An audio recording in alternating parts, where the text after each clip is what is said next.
Tuhan memberkati ya, seperti yang indah. Saat ini gembala ada pelayanan udah di Jawa Timur sekarang ya. Saya percaya Tuhan juga sertai pelayanan Bapak dan Ibu Gembala dan keluarga yang ada ya, sehingga boleh kembali juga dalam minggu berjalan dengan banyak berkat-berkat kesaksian yang luar biasa. Tuhan memberkati kita semua. Mari saja kita buka dalam kitab surat Korintus ya. 1 Korintus pasal 1 ayat 25 sampai 29 ya. Surat Rasul Paulus yang pertama kepada jemaat di Korintus. 1 Korintus pasal 1 ayat 25 sampai 29 saya akan bacakan ya. Ada dua bagian dalam pembacaan ini akan saya lihat ya. Ayat 25 saya bacakan ya. 1 Korintus 1 ayat 25. Sebab yang bodoh dari Allah lebih besar hikmatnya daripada manusia, dan yang lemah dari Allah lebih kuat daripada manusia. Ingat aja saudara-saudara, bagaimana keadaan kamu ketika kamu dipanggil. Menurut ukuran manusia tidak banyak orang yang bijak, tidak banyak orang yang berpengaruh, tidak banyak orang yang terpandang. Ayat 27.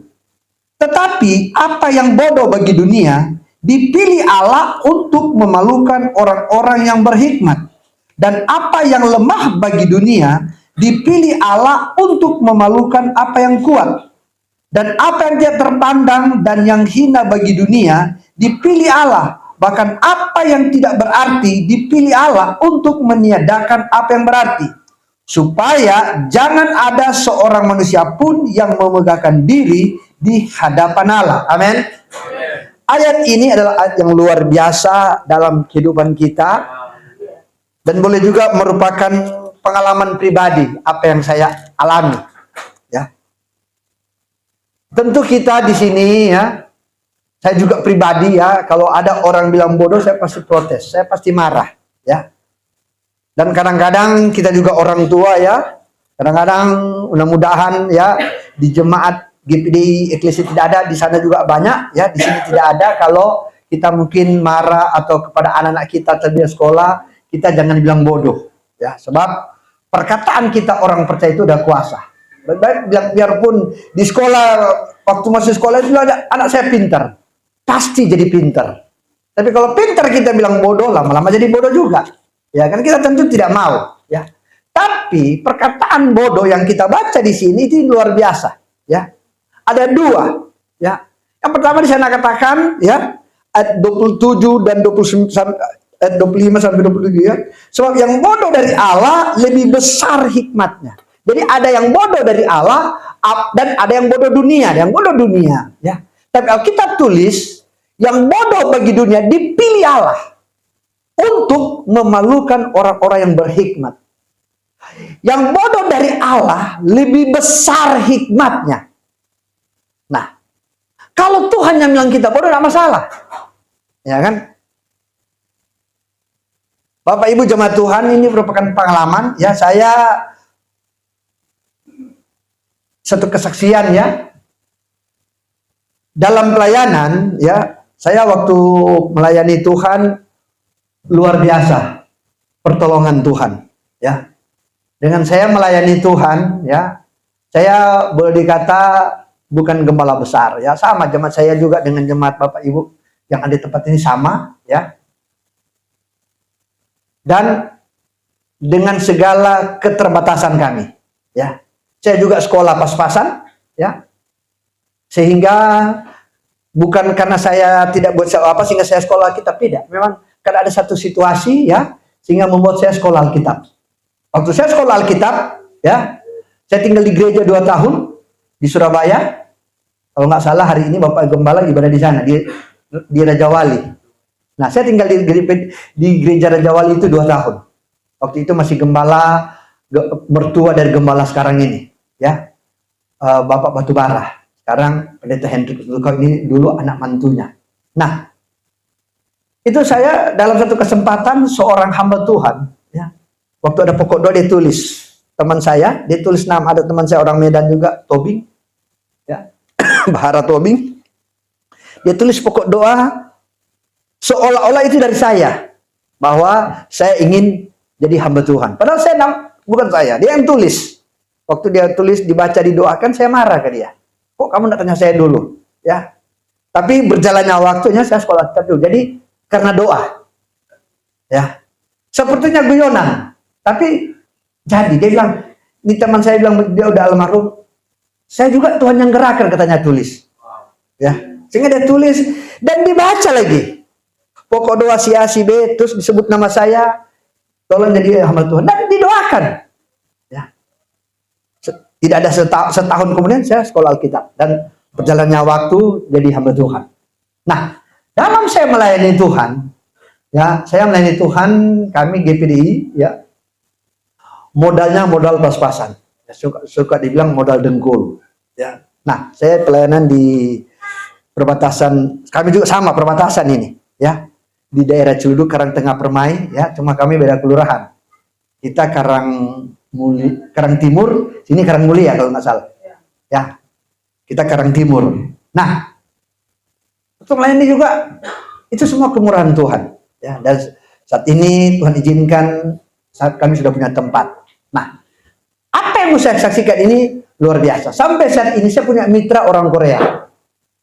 Nanti Selasa saya akan dengan teman saya. Kami ada pelayanan misi di daerah Dumai sana. Ada satu daerah di depan Dumai itu, ada satu pulau namanya Pulau Rupat. Ya, pulau itu kecil, ya, banyak suku Aking di sana. Ada orang Melayu juga sedikit, tapi suku Aking itu etnisnya Cina, ya, etnisnya Cina, dan di sana masih banyak kelenteng di sana. Nah, nanti Selasa kami ke sana. Nah, kenapa saya cerita ini? Saya bahasa Korea nggak bisa, jangankan bahasa Korea. Bahasa Inggris aja bukan pas-pasan, di bawah pas-pasan, minus-minus, ya. Tapi Tuhan izinkan saya kemudian orang seperti tersebut, ya. Tuhan izinkan. Itu soalnya saya aminkan ayat ini, ya.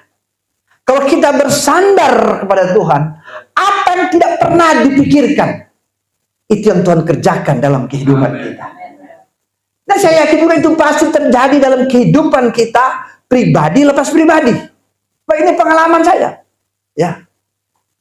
Sekali lagi di organisasi saya tidak, ya, puji Tuhan, hari ini saya di wilayah dipercayakan sama Bapak Gembala, kami mitra dalam pengurus wilayah, ya.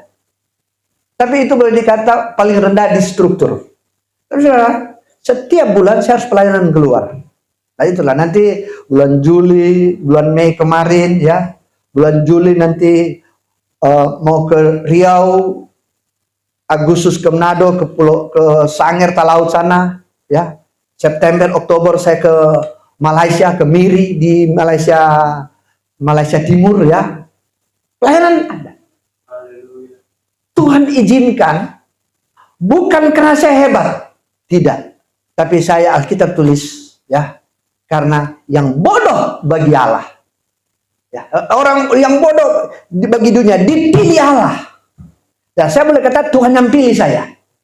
Ya, kalau Tuhan yang pilih, Tuhan nggak pernah salah dengan pilihan kita, dengan pilihannya.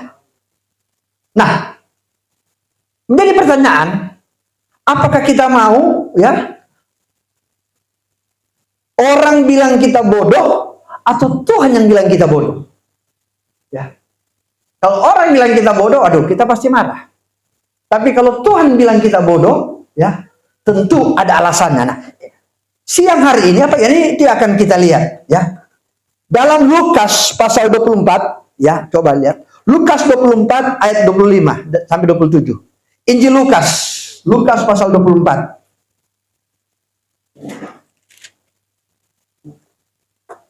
Lukas 24 saya bacakan. Ayat 25. Lalu ia berkata kepada mereka, "Hai kamu orang bodoh, betapa lambannya hatimu sehingga kamu tidak percaya segala sesuatu yang telah dikatakan para nabi. Bukankah Mesias harus menderita semuanya itu untuk masuk ke dalam kemuliaannya?" 25-26 aja, ya. Atau lalu ia menjelaskan kepada mereka apa yang tertulis tentang dia dalam seluruh kitab suci, mulai dari kitab-kitab Musa dan segala kitab nabi-nabi. Ayat 25. Lalu ia berkata kepada mereka, hai kamu orang bodoh, betapa lambannya hatimu sehingga kamu tidak percaya segala sesuatu yang telah dikatakan para nabi. Kenapa Tuhan bilang bodoh? Karena lamban merespon firman Tuhan. Ini cerita, kalau saya balik, ini kisah judul perikop, Yesus menampakkan diri di jalan ke Emmaus. Ada dua orang, ya, mereka berjalan. Waktu mereka berjalan, Yesus ikut bersama mereka. Mereka nggak sadar itu Yesus. Ya. Sudah bercakap-cakap, mereka nggak sadar. Kenapa mereka nggak sadar? Karena lamban merespon firman Tuhan. Dalam kehidupan kita, dalam perjalanan kehidupan kita, sampai saat ini kita ada karena penyertaan Tuhan. Pelayanan Bapak Gembala juga harus seperti ini. Sampai saat ini bukan karena hebat Bapak Gembala, Ibu Gembala, bukan. Tapi karena penyertaan Tuhan. Penyertaan Tuhanlah yang membuat kita ada. Kenapa Yesus bilang bodoh dua orang itu? Satu namanya Kleopas. Karena kamu lamban merespon firman Tuhan. Kehidupan kita dunia, orang boleh bilang bodoh, enggak apa-apa. Tapi jangan sampai kita lamban merespon firman Tuhan. Ya.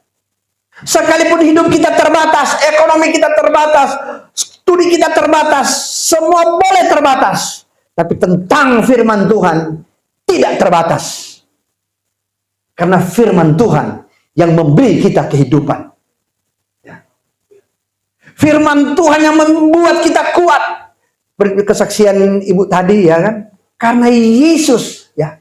Kalau saya lihat tadi, ngeri juga lihatnya, ya. Apalagi kalau pada peristiwa itu, apalagi takut lihat darah, ya. Tapi kenapa bisa kuat? Karena firman yang memberi kita kekuatan. Apapun masalah yang kita hadapi, pergumulan apapun yang kita hadapi, bila kita ingin kuat, cepat respon itu firman Tuhan. Ya. Ini firman Tuhan bagi saya. Ya. Sehingga kenapa? Sehingga nggak perlu Yesus bilang kamu bodoh. Nggak perlu. Tapi seandainya juga ditegur seperti dia mau, kita berbalik, bertobat, datang kepada Tuhan. Ya. Kleopas dan temannya mereka lamban. Tapi begitu mereka tadi hati mereka berkobar-kobar begitu tahu. Bukankah hati kita berkobar-kobar? Sebab setiap kali kita mendengar firman Tuhan, hati kita tentu semangat. Tentu kita berkobar-kobar. Ya. Tentu kita dahsyat dan luar biasa akan penyertaan Tuhan dalam kehidupan kita. Dalam penyertaan Tuhan dalam kehidupan kita. Sehingga Allah pilih kita. Yang bodoh bagi dunia boleh, tapi kita tidak bodoh di mata Tuhan. Ya. Kita tidak bodoh di mata Tuhan. Kita lanjut dalam kitab 1 Samuel pasal 13 ayat 13. 1 Samuel pasal 13.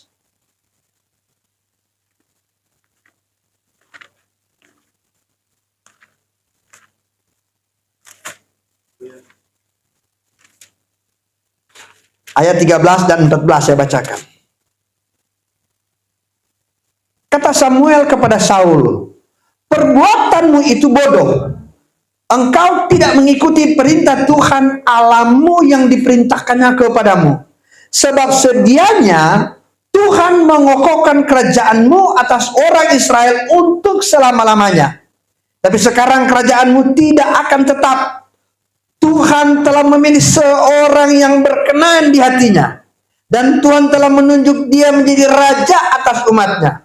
Karena engkau tidak mengikuti apa yang diperintahkan Tuhan kepadamu. Bapak Ibu jemaat Tuhan dikasihi, satu perikop ini, judul perikopnya, ketidaktaatan Saul waktu orang Filistin datang menyerang. Ya. Ketidaktaatan. Tidak taat sehingga dikatakan bodoh. Dan karena kebodohan dia, berkat untuk turun-temurunnya hilang. Kan raja, mestinya kalau dia selesai, dia usianya selesai, maka pasti anaknya yang ganti. Ya, biasa begitu. Ya. Alkitab tulis, mestinya kerajaan ini kokoh bagi engkau. Sebab nanti Ya. Di ayat selanjutnya baru dia turun kepada Daud. Ya. Mestinya Saul. Ya.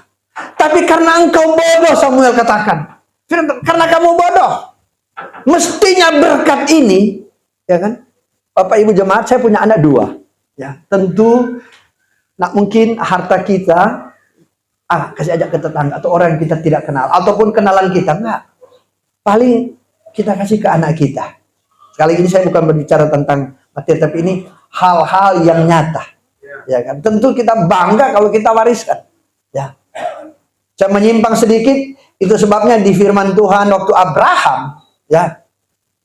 Tuhan bilang ini bintang di langit dan pasti itu jadi keturunanmu akan punya. Abraham bilang, aduh Tuhan, saya nggak punya anak. Masa berkat itu akan diberikan kepada Eliezer? Ya kan? Waktu itu dia belum punya, ya kan? Bukan Abraham, Ishak, ya. Ya. Tapi, ya kan? Sekali lagi firman Tuhan, ya.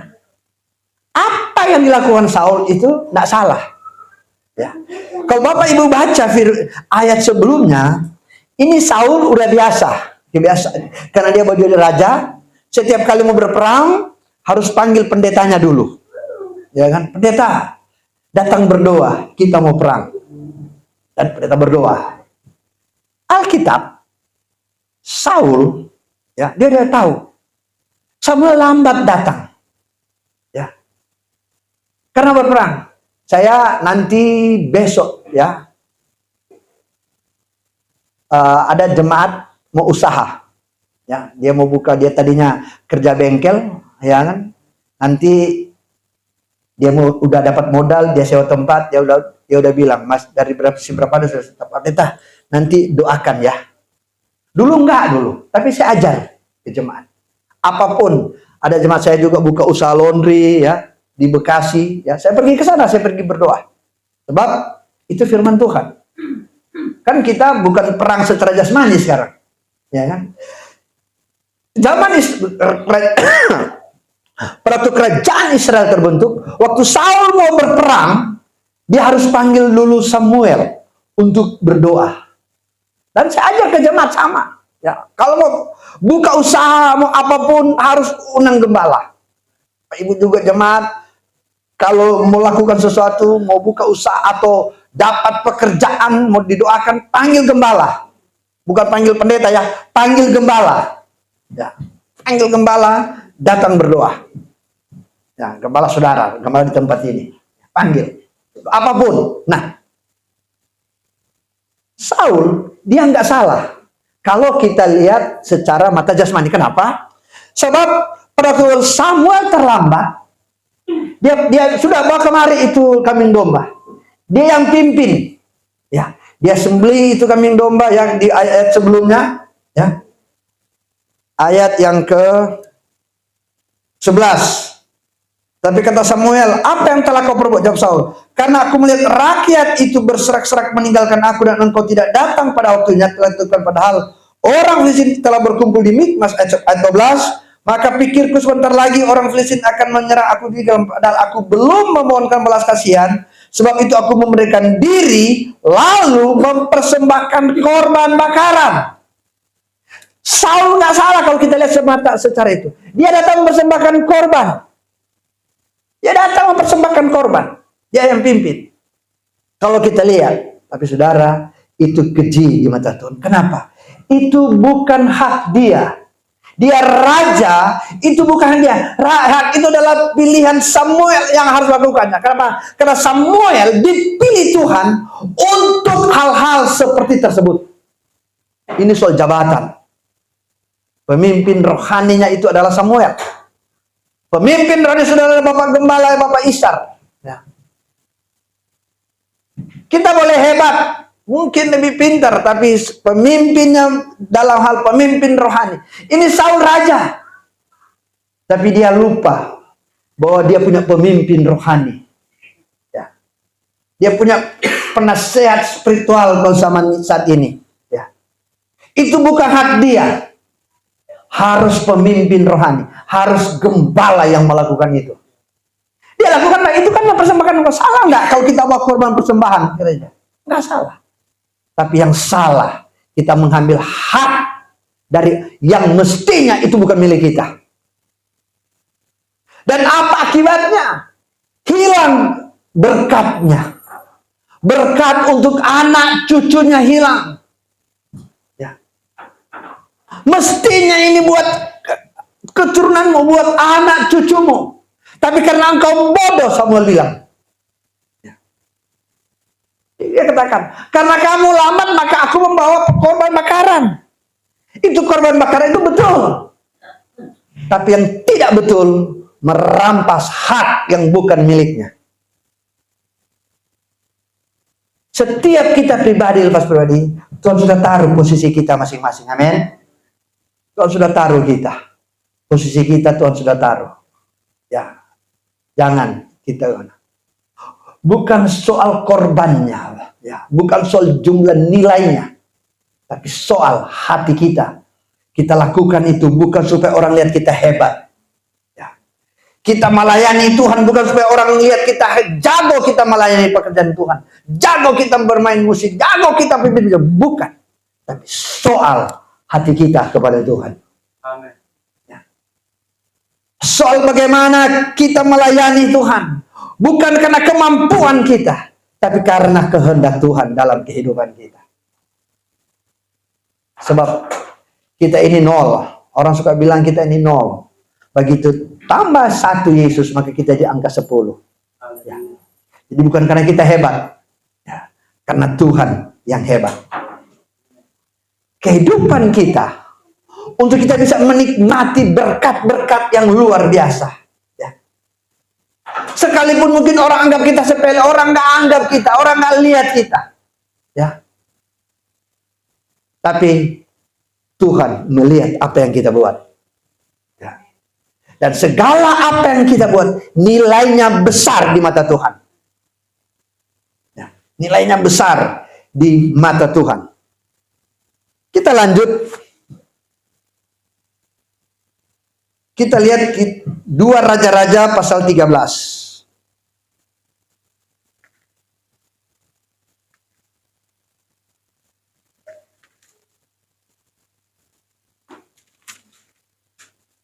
Saya bacakan.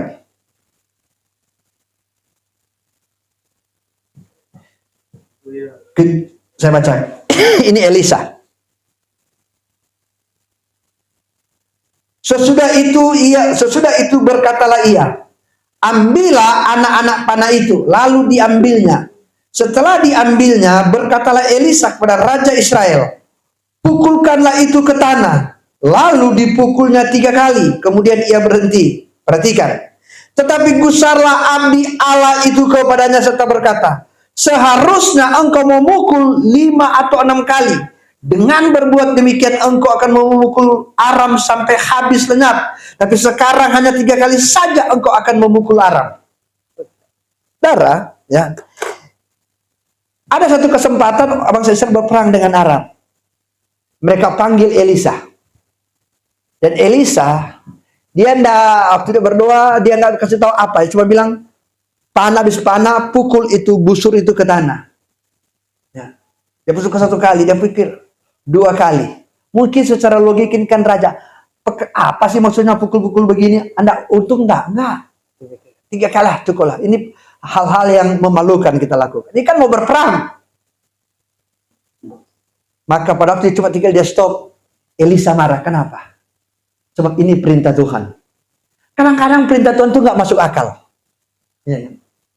Nggak ada hubungan dengan apa yang akan kita kerjakan. Tapi kalau itu dari Tuhan, kita nggak boleh pakai akal terimanya. Kenapa? Ini dia cuma pukul 3 kali. Dia bilang, kamu bodoh. Kalau kamu cuma 3 kali, mestinya kalau kamu pukul 5, 6 atau seterusnya. Supaya kamu mengalahkan Aram, seterusnya kamu kasih kalah. Musuh kita bukan Raja Aram. Penguasa-penguasa di dunia. Kadang-kadang firman Tuhan nggak masuk di akal. Tapi kalau itu firman Tuhan, segala sesuatu ya dan amin. Ya. Segala sesuatu itu ya dan amin. Bapak Ibu, waktu saya melayani Tuhan, ya. Saya ini mungkin seperti kesaksian di sini, saya ngontrak, ya. Ngontraknya tempatnya luasnya lebih luas sedikit dari ini, ya. Itu saya udah ada kamar itu 3x6, ya, kecil. Ya. Tapi saya bilang ke jemaat, kolektor kita, ya kan, nggak bisa beli. Waktu itu, waktu tempat yang saya pakai, ya, itu yang punya jual 50 juta. Karena dia pikir saya nggak bisa beli, dia kasih tahu ke tetangga. Dan lagi saya tinggal, dia udah jual ke tetangga. Jualnya berapa? 50 juta.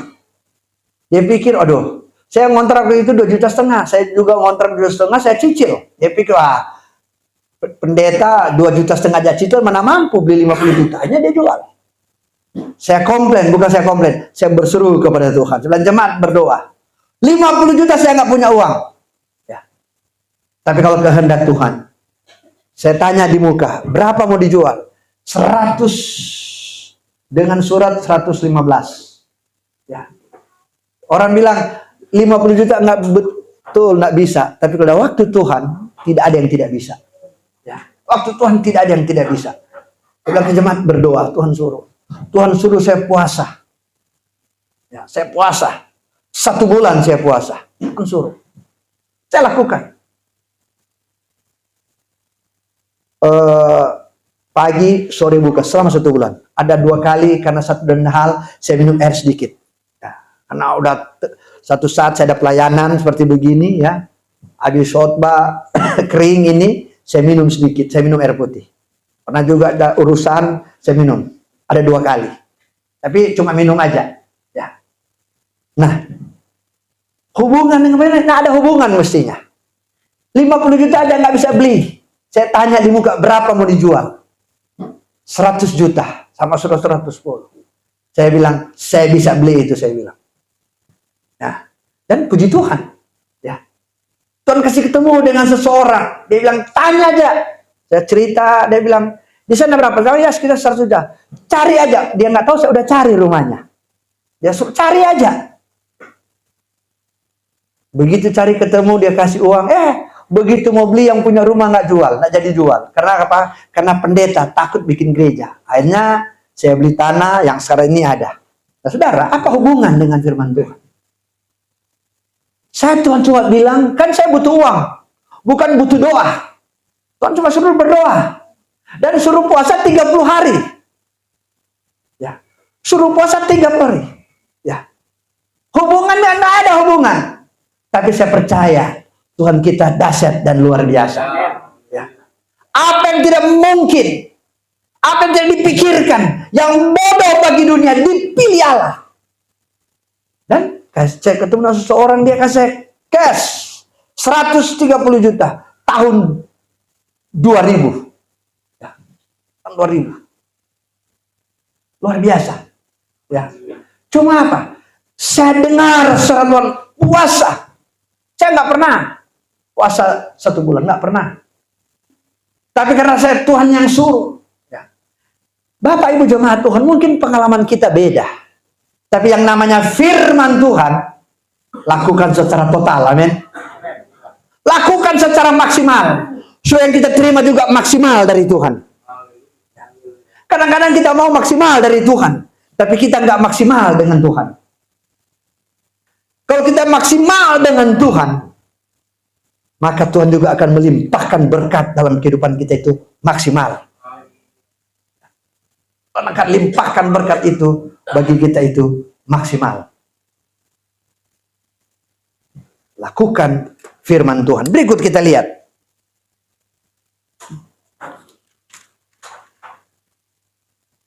Dua Tawari. Kita buka 2 Tawari pasal 16.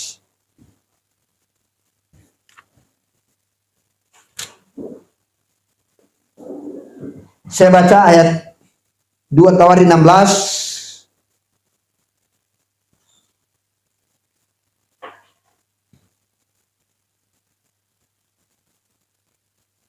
Saya baca 9. Atau saya baca ayat 7. Pada waktu itu datanglah Hanani, pelihat itu kepada Asa, Raja Yehuda, katanya kepadanya, Karena engkau bersandar kepada Raja Aram dan tidak bersandar kepada Tuhan Allahmu, oleh karena itu terluputlah tentara Raja Aram dari tanganmu. Bukankah tentara orang Ethiopia dan Libya besar jumlahnya? Kereta dan orang berkudanya sangat banyak. Namun Tuhan telah menyerahkan mereka ke dalam tanganmu karena engkau bersandar kepada mereka. Ayat 9, karena mata Tuhan menjelajah seluruh bumi untuk melimpahkan kekuatannya kepada mereka yang bersungguh hati terhadap Dia. Dalam hal ini engkau telah berlaku bodoh, oleh sebab itu mulai sekarang ini engkau akan mengalami peperangan. Saudara perhatikan, ayat 10 saya katakan, karena engkau bersandar kepada Tuhan, maka Tuhan berikan Ethiopia dan seterusnya. Tapi karena engkau bodoh, bersandar kepada Aram, maka engkau akan kalah. Alkitab tulis. Arab itu nama apa? Bersandar kepada dunia. Yeremia pasal 17 ya kan, terkutuklah orang yang menyandarkan, yang bersandar kepada dirinya sendiri dan bersandar kepada manusia. Itu terkutuk. Ini Raja Asa, ini dia bersandar kepada Raja Aram. Dia lihat ini Aram hebat, dahsyat secara manusia. Aduh, ini saya mesti bersandar kepada dia. Maka Alkitab bilang, kamu bodoh. Kalau kita bersandar kepada hikmat manusia, kita bersandar kepada si, karena kita lihat dia hebat, kita bersandar kepada dia. Ya. Kita bersandar kepada si A, si B. Jangan. Bersandar kepada Tuhan. Sebab yang membuat kita ada, itu semua Tuhan. Bersandar kepada Tuhan. Karena hidup kita dahsyat dan luar biasa. Karena engkau bersandar kepada Aram, engkau bodoh, Alkitab bilang.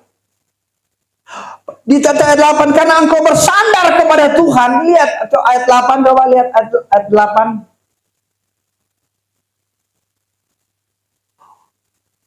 Bukankah tentara orang Ethiopia dan Libya besar jumlahnya? Kereta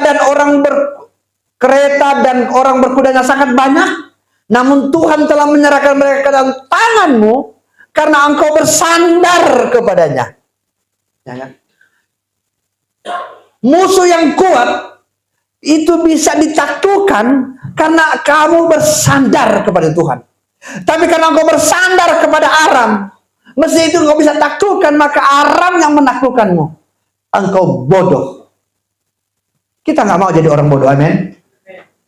Itu sebabnya bersandar kita kepada Tuhan. Amin. Bersandar kita kepada Tuhan dan kita cakap merespon itu firman Tuhan. Jangan kita lamban merespon firman Tuhan. So kalau kita merespon firman Tuhan dengan cakap, orang boleh anggap kita sepele. Orang boleh anggap, kamu kecil. Kamu, nggak masalah. Tapi, aminkan. 1 Korintus pasal 1 tadi. Tuhan akan mengangkat kita. Amin. Tuhan akan memalukan dunia. Yang bodoh bagi dunia. Dipilih Allah. Bagaimana Tuhan mau pilih kita kalau kita lamban merespon firman Tuhan. Bagaimana Tuhan mau memilih kita kalau kita bersandar kepada hikmat manusia. Kita bersandar kepada kekuatan dunia. Bersandar kepada Tuhan. Amin. Bersandar dan percaya kita kepada Tuhan. Maka Tuhan pilih kita. Ya. Tuhan akan mengangkat kita. Ya. Tuhan akan membuat kita dahsyat dan luar biasa. Dan mata dunia tertuju. Siap? Oh, itu jemaat GPD Eklesia. Liga 2. Orang boleh anggap kita kecil. Ya. Gereja kita kecil. Nggak masalah. Amen. Tapi setiap kali kita beribadah, hadirat Al-Hadir dalam persekutuan kita. Dan itulah sandaran kehidupan kita. Itulah kekuatan kita. Itulah yang memampukan kita untuk melewati hal-hal yang sedang kita alami ini. Biarlah jemaat kita, sedang jemaat Tuhan yang ada, terus bersandar kepada Tuhan. Ya. Hikmat kita bukan karena kita pintar, ya, bukan karena kita hebat, tapi hikmat kita itu datang dari Tuhan. Kalau hikmat kita datang dari Tuhan, dahsyat luar biasa pertolongan Tuhan dalam kehidupan kita. Tuhan memberkati kita semua. Haleluya. Mari saya undang pemain musik.